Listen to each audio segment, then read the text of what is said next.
At first glance, São Paulo is a city of ambition. Towering skyscrapers, endless traffic, and a skyline that never sleeps. But beyond the glass and concrete lies a world few dare to enter. Just a few blocks from the banks, shopping centers, and theaters, there exists a neighborhood that feels like another dimension. It's not marked on tourist maps. You won't find it in guidebooks, but every local knows its name. Cracolandia. They call it the land of crack. A place where law and order vanish, where hope evaporates like smoke from a broken pipe. In Cracolandia, the rules of the city no longer apply. Time slows, faces blur, and the only thing that matters is the next hit. This isn't a movie. This isn't fiction. Welcome to one of the darkest corners of urban life in the 21st century.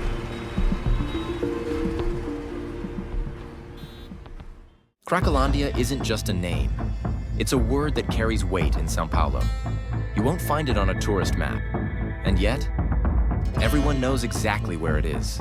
Tucked behind the busy streets of the historic downtown. Just minutes from where businessmen sip espresso and stock prices rise and fall. You turn one wrong corner, and suddenly, everything changes. Concrete gives way to chaos. The air smells like chemicals and fire. And on every sidewalk, dozens, sometimes hundreds, of people sit, stand, or shuffle, lost in a trance. Here, crack is smoked in the open. No shame, no fear, just routine. Every glance you catch is hollow. Every face is tired, as if sleep is a luxury long forgotten. This is not a scene from a dystopian film. This is Cracolandia, a parallel reality, coexisting with the rest of São Paulo, just steps away.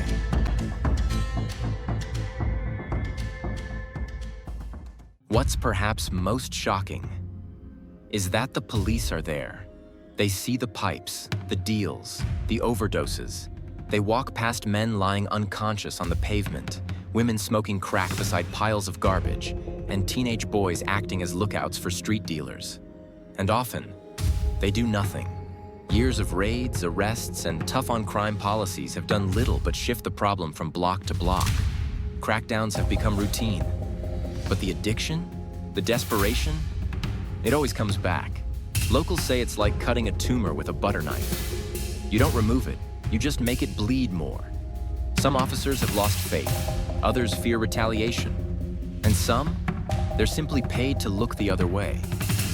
Cracolandia has become a place where law no longer means justice, where presence doesn't mean action, and where silence speaks louder than sirens.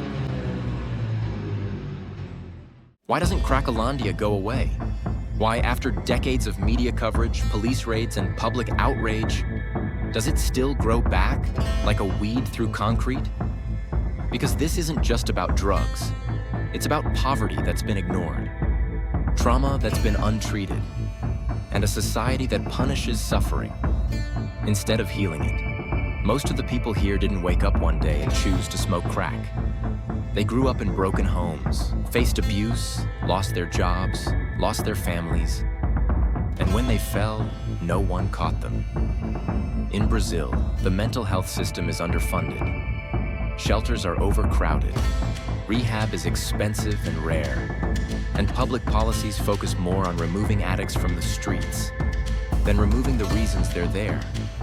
It's like trying to cure a disease by hiding the symptoms. Until the system treats addiction as a public health crisis, not just a crime, Cracolandia will remain. And it will continue to grow in the shadows of São Paulo's skyscrapers. But not everyone gave up on Cracolandia. Every morning, while the city rushes by, a different kind of army marches in. They wear no badges, carry no weapons, just backpacks full of bandages, clean water, and compassion. Volunteers, street medics, social workers. Some of them used to be addicts themselves. Others are students, teachers, priests. And some, they're just people who couldn't look away anymore. Cracolandia may be built on brokenness, but hope still shows up every single day.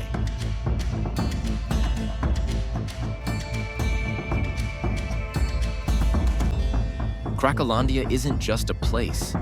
It's a warning, a reminder of what happens when society turns its back. It's a mirror, a reflection of a world we don't want to see, but can't look away from. Here, people are discarded, forgotten. But here, too, we see resilience. We see the human spirit refusing to be extinguished. Cracolandia shows us the price of neglect, the consequences of abandoning our own. But in its darkest corners, we still find light. It might flicker, small and fragile, but it's there. And if we choose to keep looking, if we choose to act, maybe that light will grow. Maybe we'll finally start to heal.